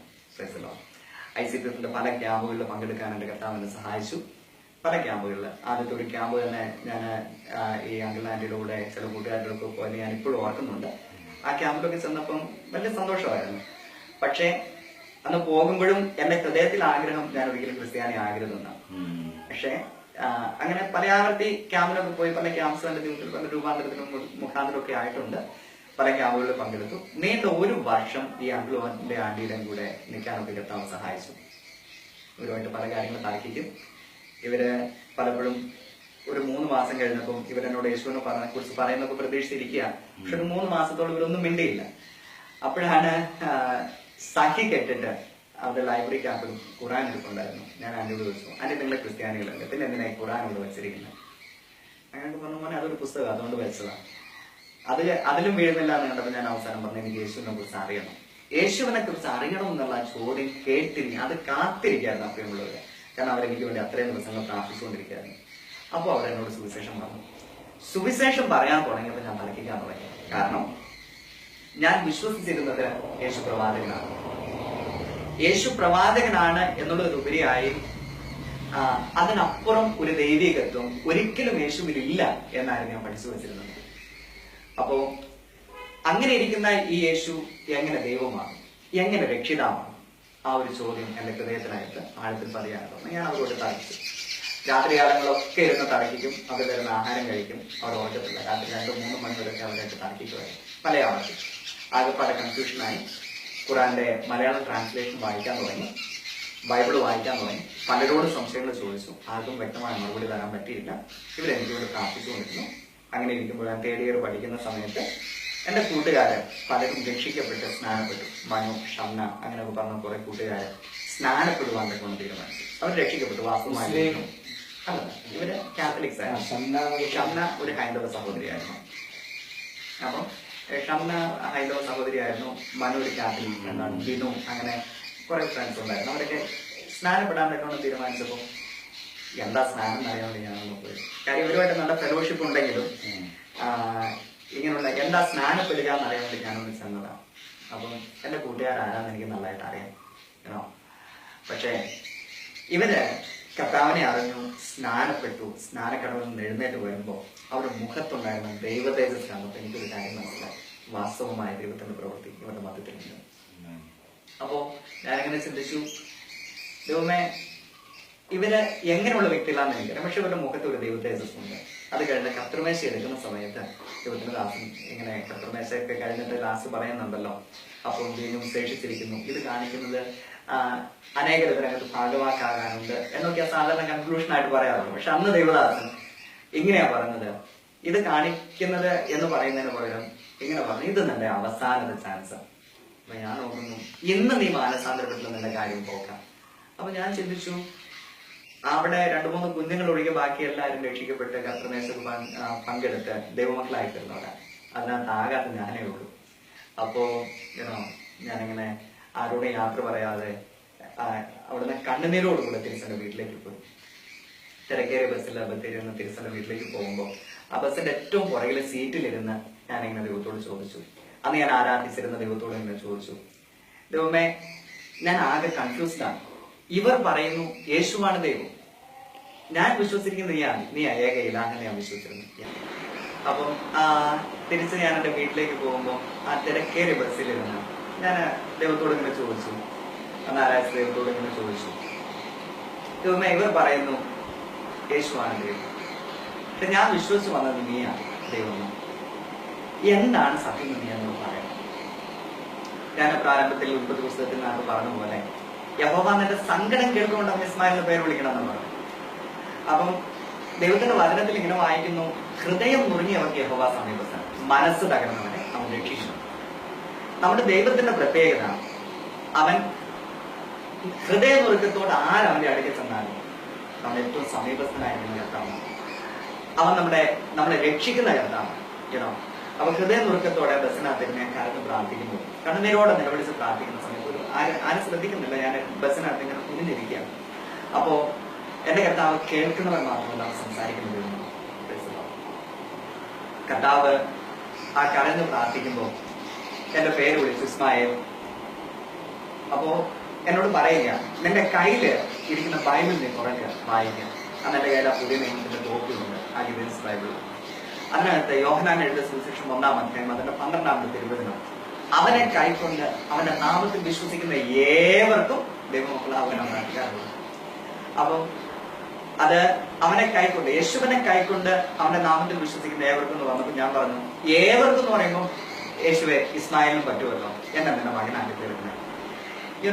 അപ്പൊ ഞാൻ എന്താ ചെയ്യുന്നത്, എന്താ പ്രാർത്ഥിക്കുന്നത് ഒന്നും എനിക്ക് അറിയുന്നില്ല. ഞാൻ ഇങ്ങനെ മാത്രം യേശുവിനോട് പറഞ്ഞു, യേശുവെ എന്നെ നിന്റെ മകനാക്കണം, വേറെ ഒന്നും എനിക്ക് അറിയത്തില്ല. അതുവരെ എന്റെ ജീവിതത്തിലില്ലാതിരുന്ന ഒരു സ്വർഗീയ സമാധാനം അങ്ങനെ ജീവിതത്തിലേക്ക്. കാരണം എന്താ ചെയ്യുന്നതെന്ന് എനിക്ക് അറിയത്തില്ല. 1999 ഡിസംബർ 9 5:45 ഞാൻ ഈ പ്രാർത്ഥന പ്രാർത്ഥിക്കുന്നത്. ഞാൻ ഡേറ്റ് കറക്റ്റായിട്ട് പറയാനുള്ള കാരണം, ഒരു വ്യക്തിയുടെ ജീവിതത്തിൽ കർത്താവ് വരുന്ന സമയത്ത് അതവൻ ഒരിക്കലും മറക്കാൻ പറ്റില്ല. It's A regeneration, rebirth. അന്ന് കർത്താവിന്റെ ഹൃദയത്തിൽ വന്നു. അതിനുശേഷം എന്റെ വീട്ടിൽ ചെന്നു. സാധാരണയായിട്ട് എന്റെ വീട്ടിൽ ചെല്ലുന്ന സമയത്ത് ഭയങ്കര ദേഷ്യക്കാരനൊക്കെ ആയിട്ട് ഞാൻ പോകുന്നത്. അപ്പൊ അവിടെ ചെന്നപ്പം വലിയ സന്തോഷം തോന്നി. ഉമ്മയുടെ അടുത്ത് ആദ്യമായിട്ട് സ്നേഹത്തോട് ഉമ്മാന്ന് വിളിച്ചു, അനിയന്മാരടുത്ത് വളരെ സ്നേഹത്തോടെ വിട്ടു. അതിനുശേഷം എനിക്ക് ബൈബിൾ എന്ന സഹോദരിയെ വിളിച്ചു, എന്റെ അങ്കിളിനെ ആന്റിയെ ഫോൺ വിളിച്ച് കാര്യങ്ങളൊക്കെ പറഞ്ഞു. അവർക്ക് ഭയങ്കര സന്തോഷമായി. പിറ്റേ ദിവസം സഹോദരിയുടെ ചർച്ചിൽ ഞാനൊന്ന് പോയി. അവിടെ വെച്ച് പ്രിയ കർത്താവിന്റെ ദാസൻ, അവിടെയുള്ള ചർച്ചിന്റെ പാസ്റ്റർ ജോസ് മാടശ്ശേരി എന്നാണ് അദ്ദേഹത്തിന്റെ പേര്. അദ്ദേഹം ആദ്യമായിട്ട് ആരാധനയ്ക്ക് പോകുമ്പോൾ എന്താ ആരാധന ഒന്നും എനിക്ക് അറിയത്തില്ല. അവിടെ ചെന്നപ്പോൾ അദ്ദേഹം അന്നത്തെ സർമൺ എങ്ങനെ രക്ഷിക്കപ്പെടണമെന്നുള്ള സർമണായിരുന്നു. അപ്പോഴാണ് എനിക്ക് മനസ്സിലായത്, കർത്താവായ യേശു ക്രിസ്തു ഈ ഭൂമിയിലേക്ക് വന്നത് സകല മാനവജാതിയുടെയും പാവങ്ങളെ പോകാനാണ്.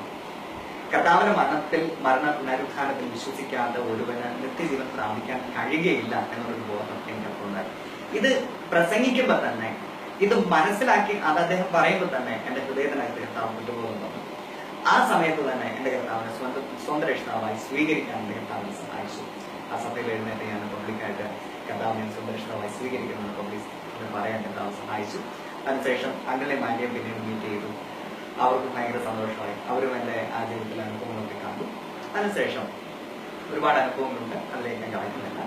2000 മാർച്ച് 9 ഈ കർത്താവിന്റെ ജലത്തിൽ സാക്ഷ്യപ്പെട്ട ബത്തേരി മാനാഞ്ചേരിയിലാണ്. മാനാഞ്ചേരിയാണ് കറക്റ്റ് സ്ഥലമാണ്, ഒരു സ്ക്വയറാണ്. ആ ഒരു പ്രിയ കർത്താവദാസൻ ജോസ് മാടശ്ശേരി തന്നെ എന്നെ സ്ഥാനപ്പെടുത്തി. അതിനുശേഷം ഒരുപാട് ഇഷ്യൂസ് ഉണ്ടായി. ആ ഇഷ്യൂസ് അധികം ഡിസ്കസ് ചെയ്യാതിരിക്കുന്നതായിരിക്കും നമുക്ക് നല്ല ചിന്തിക്കാവുന്നല്ലോ. അങ്ങനെ ഒരുപാട് പ്രശ്നങ്ങളുണ്ടായി. വീട്ടിലൊക്കെ അറിഞ്ഞു, ഉപദ്രവങ്ങൾ ഒരുപാടുണ്ടായി. ഉപദ്രവമൊക്കെ ഉണ്ടായി. വീട്ടിനകത്തിന് പുറത്താക്കി ഞാൻ കാണിച്ചു. സാധാരണയായിട്ട് നമുക്ക് ആഹാരം കിട്ടുന്നുണ്ടല്ലോ, അമ്മമാരെ ഉണ്ടായല്ലോ പറ്റും. അപ്പം ഉമ്മ പലപ്പോഴും ചോദിക്കുമായിരുന്നു, മോനെ നീ ഇങ്ങനെ ക്രിസ്ത്യാനിയായി മത്തായി എന്നൊക്കെ അറിഞ്ഞല്ലോ, ഇതൊരു സത്യമാണെന്ന് ചോദിച്ചു. ഞാൻ പറഞ്ഞു, ഞാനിപ്പോഴും ഇസ്മായിൽ തന്നെയാണ്.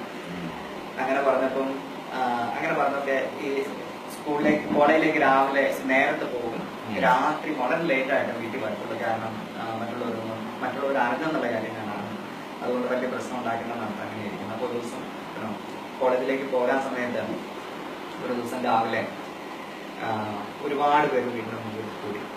അപ്പം പള്ളിയിലെ മഹലിലെ എല്ലാവരും ഉണ്ട്. പലരും അവിടെ എന്നെ നല്ലതായിട്ട് അറിയാവുന്ന ഒരുപാട് പേര് വന്നു. അവരെല്ലാം പല ചോദ്യങ്ങൾ ചോദിച്ചു. അവരുടെ മുമ്പിൽ വിളിച്ച് എന്റെ ഉമ്മ എന്നോട് ചോദിച്ചു, മോനെ ഇവരൊക്കെ പറയുന്നു മോൻ ക്രിസ്ത്യാനിയായെന്ന്. മോൻ എന്നോട് പറഞ്ഞ ആയിട്ടില്ലെന്നാണ്.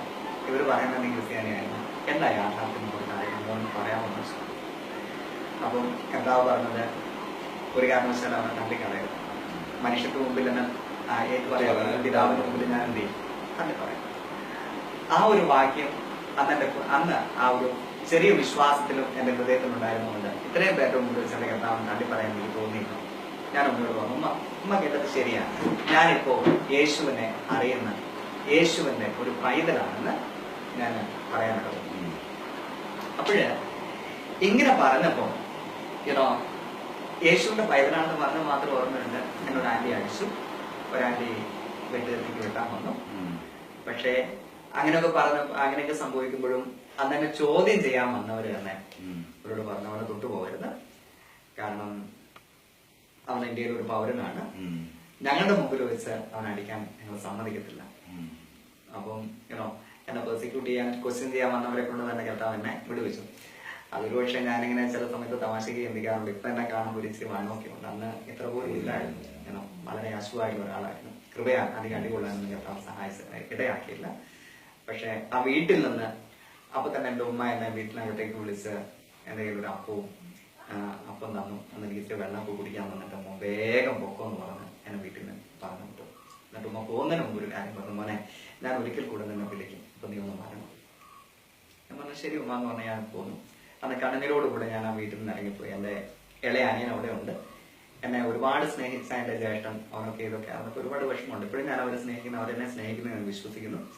അപ്പം ജ്യേഷ്ഠൻ ഇതൊക്കെ കേട്ടപ്പോൾ ഭയങ്കര ഇറിറ്റേഷൻ ആയിരുന്നു. ഞാൻ പോകുന്ന സമയത്ത് എന്റെ അനിയൻ അവിടെ ഉണ്ട്. അതുകൊണ്ട് പുറത്ത് ഞാൻ തട്ടിയിട്ട് പറഞ്ഞു, മോനെ നിനക്ക് എന്നോട് ദേഷ്യം തോന്നരുത്, ഞാൻ യേശുവിനെ അറിഞ്ഞ് ഞാനിങ്ങനെ പോവുക എന്നൊക്കെ പറഞ്ഞ യാത്ര പറഞ്ഞാൽ പോയി.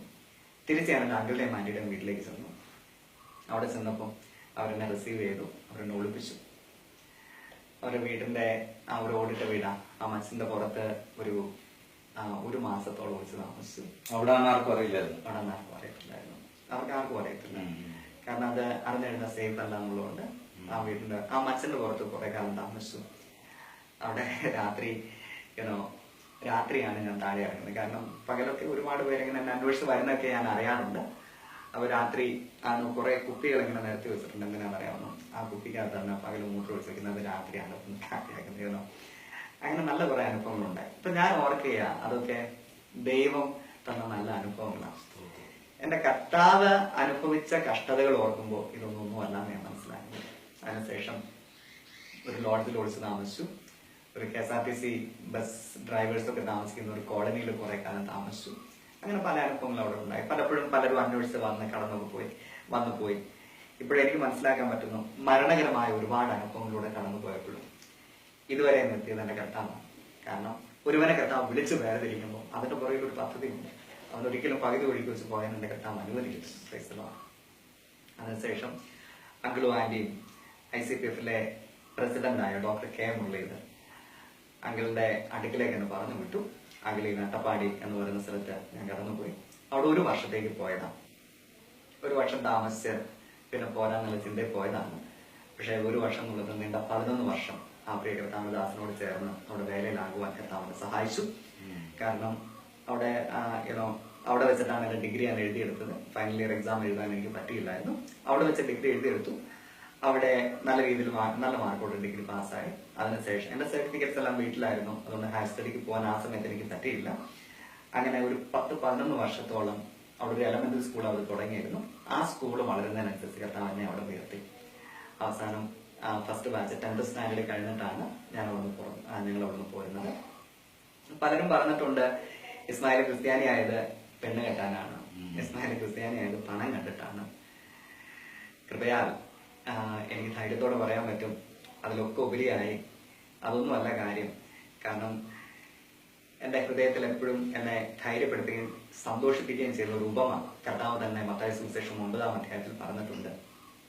ഒരു മനുഷ്യൻ വിലയേറിയൊരു മുത്ത് കണ്ടിട്ട് തനിക്കുള്ളതൊക്കെയും, ഒരു വയലിൽ ആ മുത്ത് കണ്ടിട്ട് തനിക്കുള്ളതൊക്കെയും വിട്ടിട്ട് എന്ത് ചെയ്തു, ആ വയല് മേടിച്ചു. അപ്പം വിലയേറിയ ആ മുത്ത് കണ്ടിട്ട് എവിടെ മുത്തിരിക്കുന്നതെന്ന് അറിയത്തില്ല, ആ വയലിലുണ്ടെന്നറിയാം. അതുകൊണ്ട് തനിക്കുള്ളതൊക്കെയും വിട്ടിട്ടാണ് ആ വയൽ മേടിച്ചത്. അപ്പൊ എനിക്ക് മനസ്സിലാകുന്നു ഏറ്റവും വിലയേറപ്പെട്ടതെന്ന് പറയുന്നത് നിത്യജീവനാണ്. അത് മാത്രമല്ല, ആ നിത്യജീവൻ പ്രാപിക്കണമെന്നുണ്ടെങ്കിൽ എന്റെ കർത്താവ് ചെയ്തൊരു കാര്യം ഞാനതൊന്ന് റിവേഴ്സ് ചെയ്തെന്ന് പറയാം. എന്നിലുള്ള വലിയ എന്റെ ആ നിത്യജീവൻ എന്നുള്ള വില മനസ്സിലാക്കിയിട്ട് കർത്താവ് എന്ത് ചെയ്യുന്ന അറിയാമോ, സകലവും വരുന്ന ഈ ഭൂലോകത്തിലേക്ക് വന്നു. അങ്ങനെ എന്നെ നേടാൻ വേണ്ടി കർത്താവ് ചെയ്തു. അതുപോലെ ഈ നിത്യജീവൻ എന്നുള്ള മുത്ത് ഹല്ലേലൂയ, അത് നേടാൻ വേണ്ടി ബാക്കി എന്ത് മാറ്റിക്കളയുന്നതും എനിക്ക് വലിയ വിഷയമല്ലാന്ന് എനിക്ക് തിരിച്ചറിയാൻ പറ്റി. അങ്ങനെ അവിടെ കർത്താവ് പടിപടിയായിട്ട് എന്നെ ഉയർത്തി. 2010 ഡിസംബർ 29 ഞങ്ങളുടെ വിവാഹം നടന്നു. ഞാൻ പറയാം, ഞാൻ ആദ്യമൊക്കെ ചിന്തിച്ചിരുന്നത് ഞാൻ തന്നെയാണ്. നീണ്ട ഒരു 8 വർഷത്തോളം ഏകനായിട്ട് ഒളിച്ചു താമസിക്കുകയായിരുന്നു ഞാൻ. വെളിയിൽ ആരും അറിയത്തില്ല. അവിടെ ഡോക്ടറിനെ അറിയാം. എന്നെ ഏറ്റവും അടുത്ത് അറിയാവുന്ന കുറച്ച് പേർക്ക് മാത്രമേ ഞാനൊരു മുസ്ലിം കൺവേർട്ടാണ്. ഞാനന്ന് ഐസക് എന്നുള്ള പേരിൽ അറിയപ്പെടുന്നത്. ഐസക് സാറിനാണ് ഞാൻ അറിയപ്പെട്ടുകൊണ്ടിരുന്നത്. അപ്പോ ഏറ്റവും അടുത്തിരിക്കുന്നവർക്ക് മാത്രമേ അറിയത്തുള്ളൂ ഞാനിങ്ങനെ ഒരു മുസ്ലിം കൺവേർട്ടാണ്. അവിടെ ഞാനൊരു ഇറിറ്റേഷൻ, എന്താ പറയാ, ഒരു ഏകാന്തതയിലൊക്കെ ജീവിച്ചപ്പോഴും പലരും ചോദിച്ചു, നിനക്ക് ആരാ പെണ്ണ് തരുന്നത്? അങ്ങനെ ഇരിക്കുമ്പോഴാണ് ഒരു മുസ്ലിം കൺവേർട്ട് ആയിട്ടുള്ള ഒരു ഷാജഹാൻ എന്ന് പറയുന്ന ഒരു പാസ്റ്റർ, അദ്ദേഹം മലപ്പുറത്ത് വർക്ക് ചെയ്യായിരുന്നു. അദ്ദേഹം എന്നെ കുറിച്ച് കേട്ടിട്ട് അവിടെ വന്നു. അവിടെ വന്ന് അദ്ദേഹം മുഖാന്തരമാണ് ഞാൻ ഷമീർ കൊല്ലത്തെ പരിചയപ്പെടുന്നത്. കർത്താവദാസൻ, ശ്രേഷ്ഠദാസൻ ഷമീർ കൊല്ലത്തെ ഞാൻ പരിചയപ്പെട്ടു. അങ്ങനെ ദൈവാത്മാവിന്റെ ആ ഒരു ക്ഷേമപ്രകാരം പ്രിയ കർത്താവദാസൻ ദാസന്റെ അനിയത്തി ജാസ്മിനുമായിട്ടുള്ള വിവാഹം ഞാൻ ഓർപ്പിച്ചു. അത് ദൈവത്താൽ സംഭവിച്ചെന്ന് ഞാൻ കരുതുകയാണ്. പലരും ചോദിച്ചു, നിനക്ക് ആര് പെണ്ണ് തരും, ആരാ ഇങ്ങനെയുള്ള ആര് പെണ്ണ് തരും എന്നൊക്കെ പലരും ചോദിച്ചു. ഒരിക്കലും ഞാൻ ചിന്തിച്ചിട്ടില്ല ഇതുപോലെ മുസ്ലിം കൺവേർട്ട് ആയിട്ടുള്ള ഒരാൾ തന്നെ വേണം, അങ്ങനെയൊന്നും ഞാൻ ചിന്തിച്ചിട്ടില്ല. കർത്താവ് ഒരുക്കുമ്പോൾ ഏറ്റവും ശ്രേഷ്ഠമായത് തന്നെ ഒരുക്കിയെന്ന് ഞാൻ വിശ്വസിക്കുന്നു. കാരണം ഏകാഗികളെ കുടുംബത്തിൽ വസിക്കുമാറാക്കുന്നവരാണ് നമ്മുടെ കർത്താവ്. അപ്പൊ പലപ്പോഴും എന്റെ ഹൃദയത്തിനകത്ത് ചിന്ത ഉണ്ടായിരുന്നു, ഞാൻ തന്നെയാണ്. അങ്ങനെയൊക്കെ ചിന്തിച്ചുകൊണ്ടിരിക്കുന്ന സമയത്താണ് കർത്താവ് പറഞ്ഞത്, നിന്നെ പോലെ അനേകര് ഇനിയും പറഞ്ഞിട്ടുണ്ട്. അങ്ങനെയാണ് ഷമീർ പാസ്റ്ററിനെ പരിചയപ്പെട്ടു, ഷാജഹാൻ പാസ്റ്ററിനെ പരിചയപ്പെട്ടു. ഇപ്പോഴാണെങ്കിൽ അനേക മുസ്ലിം സഹോദരങ്ങള് കർത്താവിന്റെ അടുക്കിലേക്ക് വരുന്നത് കാണുവാൻ, ചിലരെയൊക്കെ കർത്താവിൽ ഉറപ്പിക്കാൻ കർത്താവിനെ ബലപ്പെടുത്തിക്കൊണ്ടിരിക്കുന്നു. അതിനാണ് ദൈവത്തിൽ സ്തോത്രം ചെയ്യിക്കാം. അങ്ങനെ 2010 ഡിസംബർ 29 ഞങ്ങളുടെ വിവാഹം കഴിഞ്ഞു. അതിനുശേഷം 2011 ഓഗസ്റ്റിൽ അവിടുത്തെ ജോലി റിസൈൻ ചെയ്ത് ഞങ്ങൾ പോന്നു. പിന്നീട് കടക്കൽ എന്ന് പറയുന്ന സ്ഥലത്ത് ഒരു 6 മാസത്തോളം വർക്ക് ചെയ്തു. ഇവിടെ കടക്കൽ കൊട്ടാരക്കര AG സ്കൂളിൽ വർക്ക് ചെയ്തു. അപ്പോഴാണ് ഞങ്ങൾക്ക് കുഞ്ഞുണ്ടായത്. കുഞ്ഞുണ്ടാകുന്ന ആ സമയത്ത് കുറച്ച് ബുദ്ധിമുട്ടുകൾ ഉണ്ടായിരുന്നു. പ്രിയ ജോഷുമോനെ ഞങ്ങൾക്ക് കിട്ടുന്നതിന് മുമ്പ് തന്നെ ഒരുപാട് പ്രോബ്ലംസ് ഉണ്ടായിരുന്നു. കാരണം അവനെ കിട്ടത്തില്ല എന്നുള്ള സ്റ്റേജ് വരെ ആയിപ്പോയി. ലാസ്റ്റ് അവന്റെ ബ്രത്ത് ഒക്കെ നിന്നു പോകുന്ന ഒരു അവസ്ഥ വന്നു. അപ്പം 2008 ദൈവത്തിന്റെ പരിശുദ്ധാത്മ, ഞങ്ങളുടെ വിവാഹമൊക്കെ കഴിയുന്നതിന് മുമ്പ് ദൈവത്തിന്റെ പരിശുദ്ധാത്മ അവനോട് പ്രാർത്ഥിച്ചുകൊണ്ടിരിക്കുമ്പോൾ വ്യക്തമായിട്ട് ഇടപെട്ടു, നീ ദൈവത്തിന്റെ വേലയ്ക്ക് ഇറങ്ങണം. അപ്പം അന്നനുസരിച്ചില്ല. അന്നനുസരിച്ചില്ല എന്ന് വെച്ചാൽ സാഹചര്യം അങ്ങനെയായിരുന്നു. പക്ഷെ അപ്പോ ആ ഒരു അന്ന് ഞാൻ പറഞ്ഞ കർത്താവിനെ എന്നെ എപ്പോ ഇറക്കുകയാണെങ്കിൽ ഞാൻ ഇറങ്ങിക്കൊള്ളാമെന്നുണ്ട് അന്നൊരു കമ്മിറ്റ്മെന്റ് ഞാൻ ദൈവത്തോട് പറഞ്ഞിരുന്നു. അപ്പോൾ ദൈവാത്മാവ് ഈ ഒരു കാര്യം വന്നപ്പോൾ ഞാൻ ദൈവത്തോട് പറഞ്ഞ കർത്താവെ, ഞാൻ എന്റെ പൂർണ്ണ വേലയ്ക്ക് വേണ്ടി ഇറങ്ങിക്കോളാം, എന്റെ ഹിതം എന്താണ് അതിന് വേണ്ടി ഞാൻ ഇറങ്ങിക്കോളാം എന്ന് പറഞ്ഞു. ആ ഒരു കമ്മിറ്റ്മെന്റ് കർത്താവ് ഒരു എന്താ പറയാ നീതിയായി കാണിച്ചിട്ടെന്ന് ഞാൻ കരുതുക. കടക്കിൽ വെച്ച് 6 മാസം ഞാൻ അവിടെ വർക്ക് ചെയ്തു. അതിനുശേഷം 2012 ദൈവത്തിന്റെ വേലയ്ക്ക് വേണ്ടി പൂർണ്ണ സമയം തന്നെ പ്രാരംഭത്തിൽ കടക്കിൽ വർക്ക് ചെയ്തു. അതിനുശേഷം ഇവിടെ വർക്ക് ചെയ്യുന്നു. കൃപയാണ് കർത്താവ് എന്നെ നടത്തുന്നു. ഒരാൾ മോൻ അല്ലേ? ഒരു മോൻ.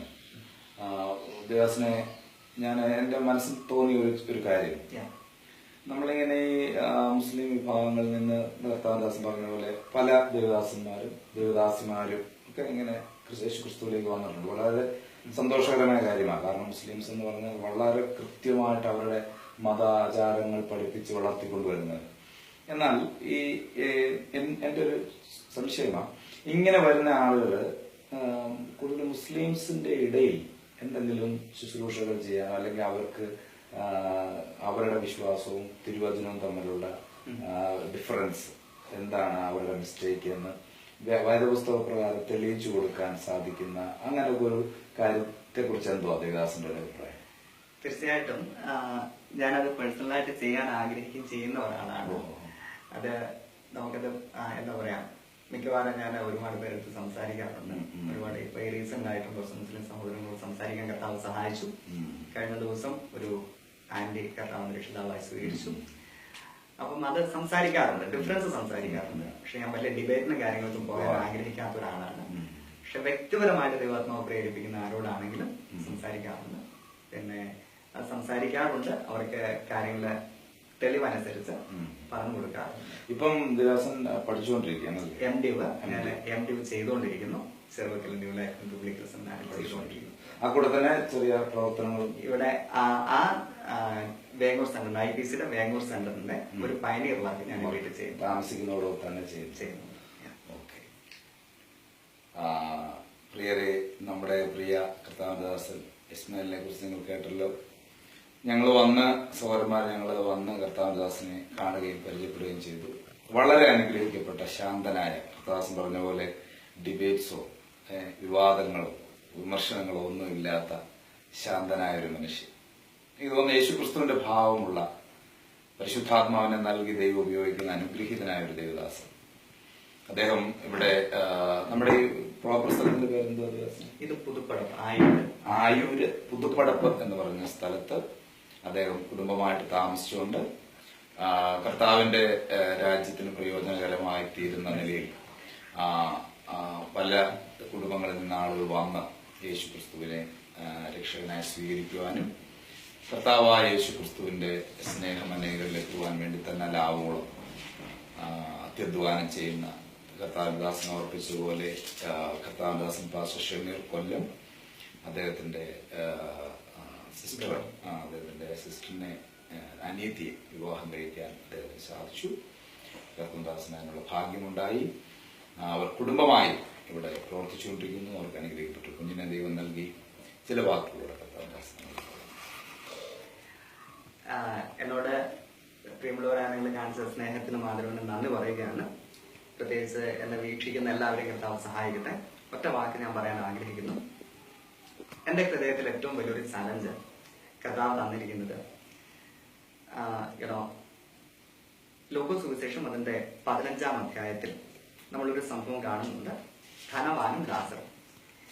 ഈ ധനവാൻ എന്ത് ചെയ്തു? മരിച്ചു. ലാസറും മരിച്ചു, അല്ലെ? പക്ഷേ ധനവാൻ മരിച്ചു, എവിടെ പോയി? യാതനാ സ്ഥലത്ത് പോയി. ലാസർ മരിച്ചു, അബ്രഹാമിന്റെ കയ്യിൽ പോയി. അപ്പം ഇവിടെ കാണുന്ന ഒരു കാര്യം, എന്റെ ഹൃദയത്തിൽ എപ്പോഴും ചിന്ത വരുന്ന ഒരു കാര്യം ഇതാണ്. ലാസറിന്റെ വിരലിന്റെ അഗ്രം മുക്കിയിട്ട് എന്നെ നാവിന്മേൽ വെക്കണം ധനവാൻ പറയാം. അപ്പം ഇവിടുന്ന് അങ്ങോട്ടും വരാൻ പറ്റത്തില്ല, അവിടെ നിന്ന് ഇങ്ങോട്ടും വരാൻ പറ്റത്തില്ലെന്ന് അബ്രഹാം പിതാവ് പറയുമ്പോൾ ഈ ധനവാൻ പറയുന്ന ഒരു നിലവിളിയുണ്ട്. നിലവിളി എന്തെന്നറിയാമോ?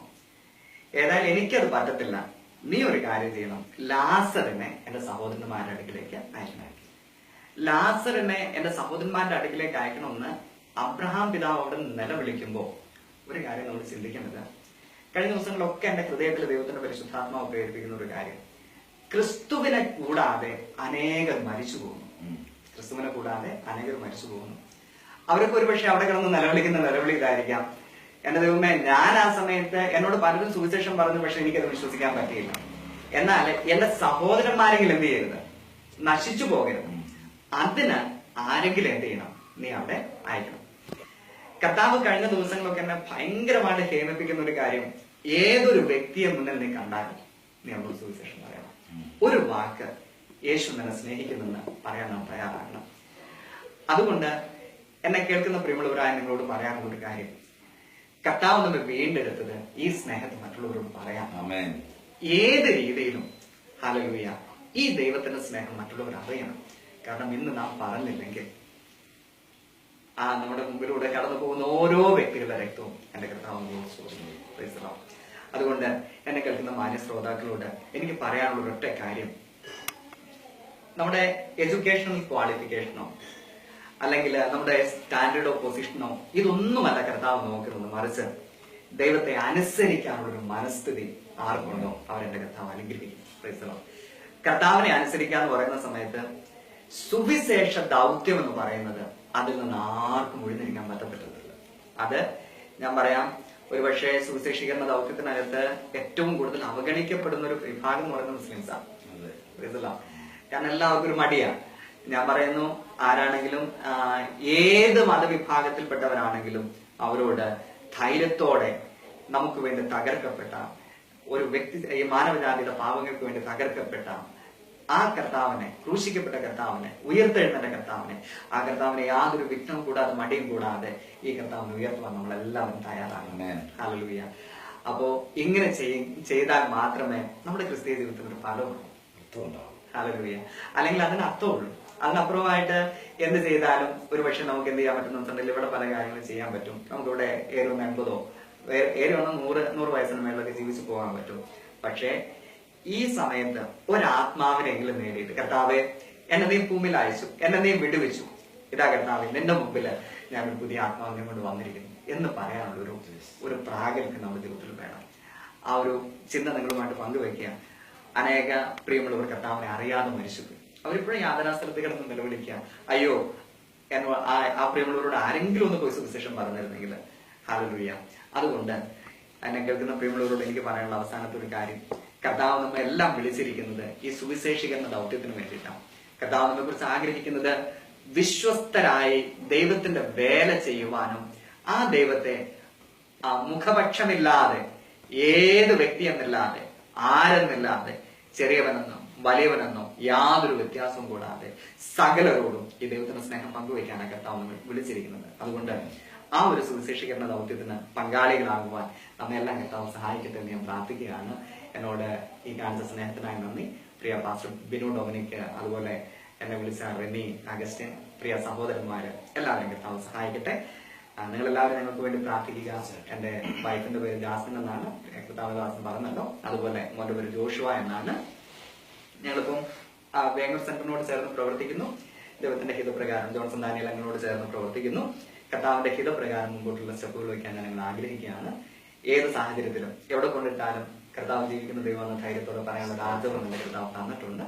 അതുപോലെ തന്നെ മുന്നോട്ട് പോകാൻ ഞങ്ങൾ ആഗ്രഹിക്കുന്നു. ഞങ്ങൾ വിശ്വസ്തരായ ദൈവത്തിന് സന്നിധി നിൽക്കാൻ നിങ്ങളുടെ എല്ലാവരും പ്രാർത്ഥന ചോദിക്കുന്നു. കർത്താവ് എല്ലാവരും സഹായിക്കട്ടെ.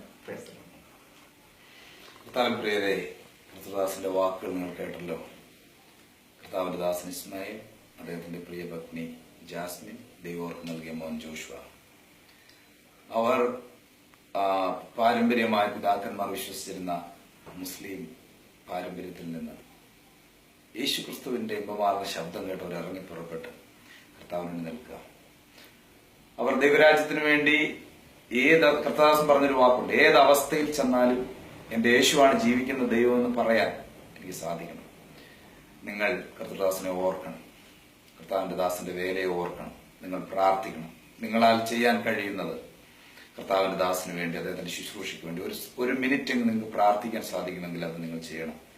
അവരെ ദൈവം ശക്തമായിട്ട് ഉപയോഗിക്കണം. കുടുംബമായി അനേകരെ നേടിയെടുക്കുവാൻ ദൈവം അവരെ ഉപയോഗിക്കുവാൻ ഈ നമ്മുടെ MBYF എന്ന മലയാളി പെന്തക്കോസ് യൂത്ത് ഫ്രണ്ട്സ് എന്ന ഈ നമ്മുടെ ഫേസ്ബുക്ക് കൂട്ടായ്മ ചെയ്യുന്ന ഈ യേശുക്രിസ്തുവിന്റെ സാക്ഷികൾ എന്ന ഈ പ്രോഗ്രാമിലൂടെ നമ്മുടെ എല്ലാവരുടെയും ജീവിതത്തിൽ അനുഗ്രഹമായി തീരട്ടെ എന്ന് ആത്മാർത്ഥമായിട്ട് ആഗ്രഹിക്കുകയും പ്രാർത്ഥിക്കുകയും ചെയ്യുന്നു. ദൈവം അവരെ അനുഗ്രഹിക്കും.